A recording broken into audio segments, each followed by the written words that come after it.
suis peintre essentiellement, même si dans mon atelier je ne fais pas que peindre, et même si je n'utilise pas que la peinture pour intervenir dans des espaces. J'ai fait mes études à la fin des années 80. Je suis sortie de l'école des Beaux-Arts de Dijon en 87. J'ai commencé à exposer à Paris en 88, je crois, donc j'ai eu pas mal de chance. J'avais déjà mis au point aux Beaux-Arts en 4e, 5e année ce que j'appelle les peintures écran.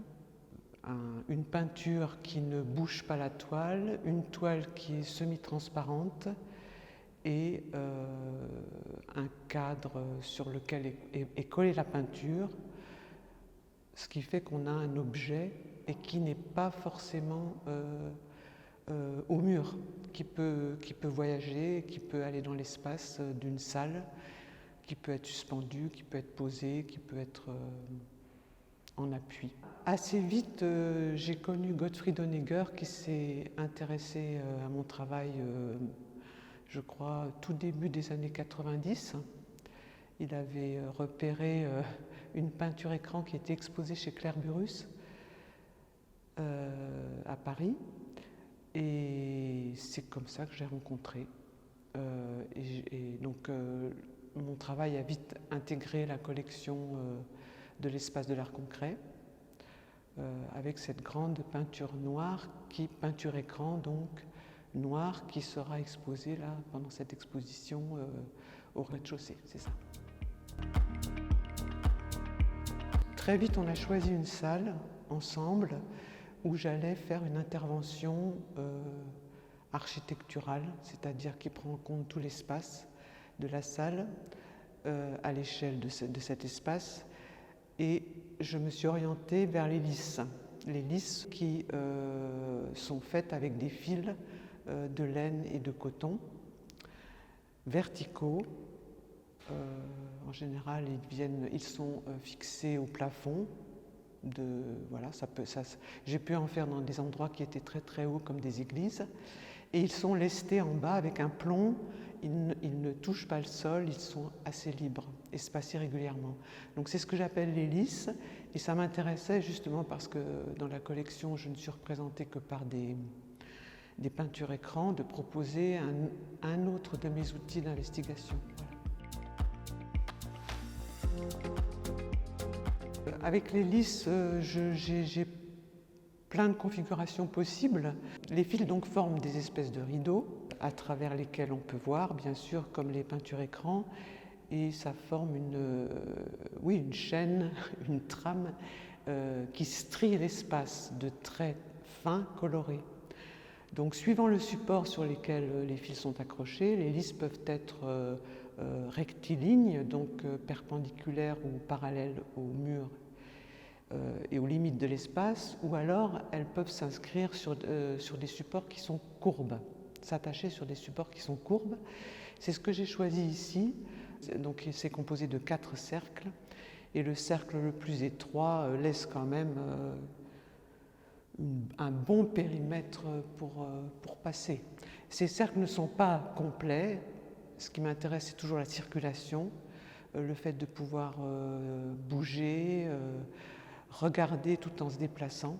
Donc les ouvertures sont ménagées différemment suivant les diamètres de cercle.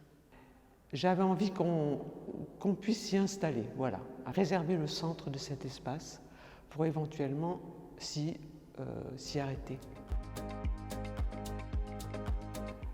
La finesse et la matière des fils utilisés, des lignes, fait plus référence pour moi à un artiste qui est déjà dans la collection, je pense, Fred Sandbach, voilà, qui a utilisé bien longtemps avant moi des fils pour matérialiser comme ça des plans et des volumes dans un espace.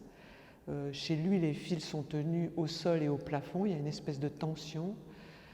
Chez moi, les fils sont plus libres, plus fluctuants, plus mouvants, et ça crée quelque chose d'assez sensible, d'autant plus qu'ils n'ont pas la même matérialité. Il peut y avoir des fils de laine et des fils de coton.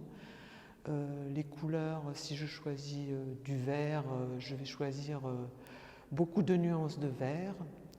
Et le diamètre des fils est différent, l'aspect des fils est différent, ce qui donne une modulation et voilà, quelque chose qui n'est absolument pas sériel et équivalent.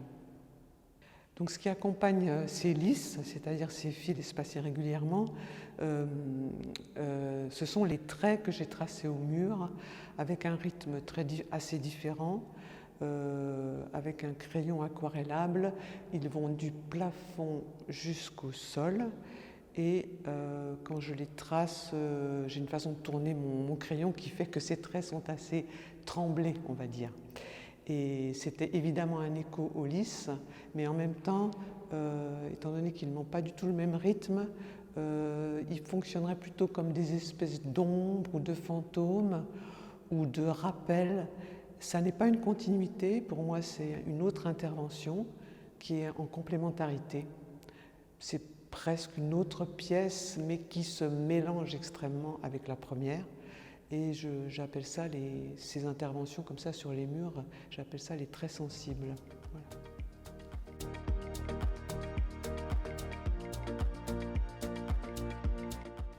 Donc là, on se trouve dans la salle 11 qui précède juste la salle des lisses. Ça, c'est des pièces que j'appelle les cousus, tout simplement parce que ces tissus ne sont pas collés sur un châssis, ils ne sont pas marouflés sur le mur, ils sont cousus entre eux. Même si j'en avais déjà fait auparavant, ils ont été montrés au musée Chagall en 2021. Ils étaient de plus petits formats, enfin surtout en 2021. Après, j'en ai fait des plus grands que j'ai laissés à l'atelier. Et quand j'ai décidé avec Fabienne, enfin, dans notre dialogue, de montrer de telles œuvres, j'ai pensé que c'était bien, nous avons pensé que c'était bien d'utiliser toute la hauteur de l'espace qui fait à presque 5 mètres de haut.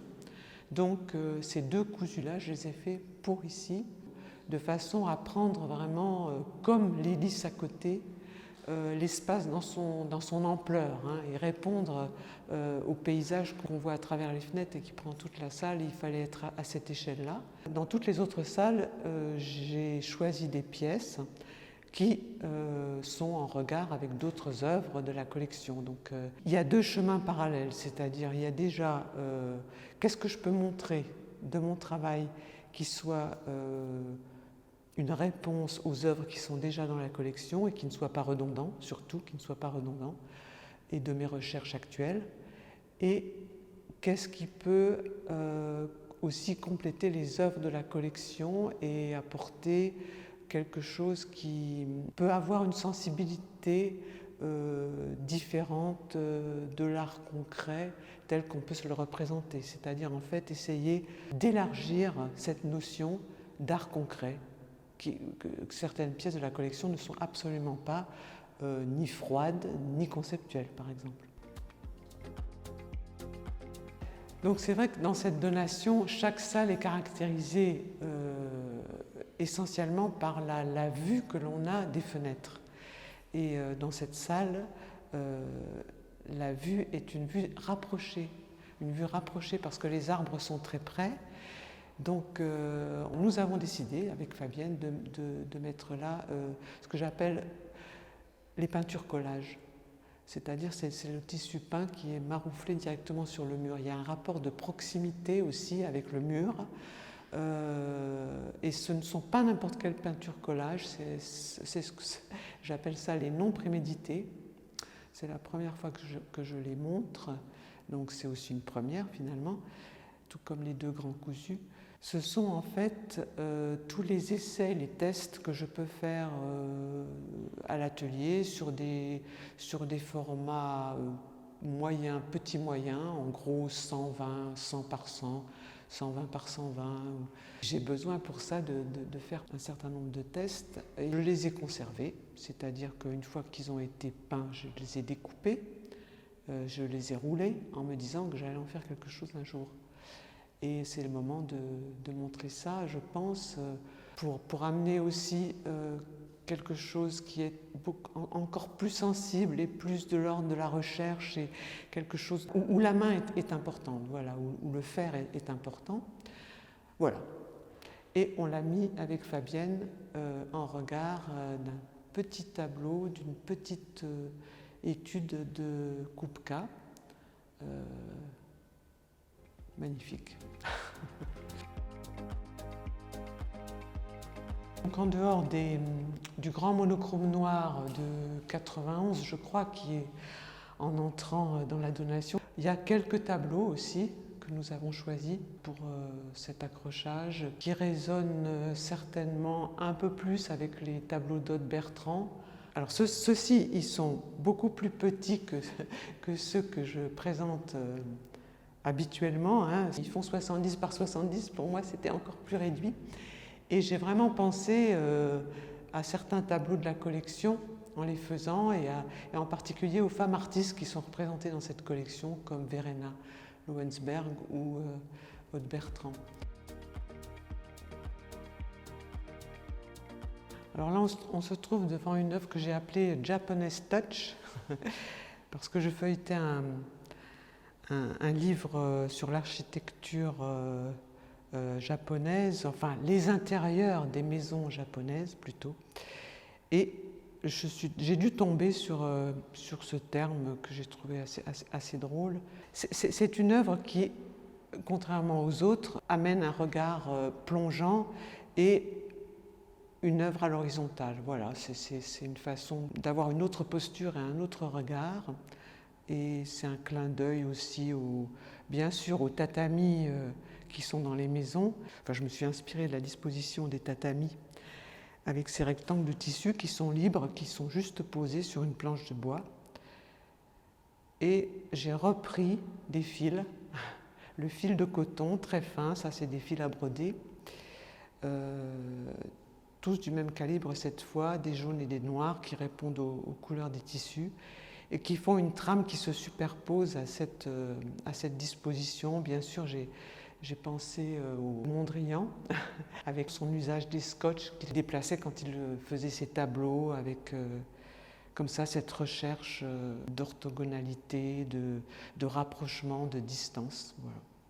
C'est aussi un clin d'œil à tout ce qui m'a nourri en fait, avec un usage un peu différent des matériaux bien sûr.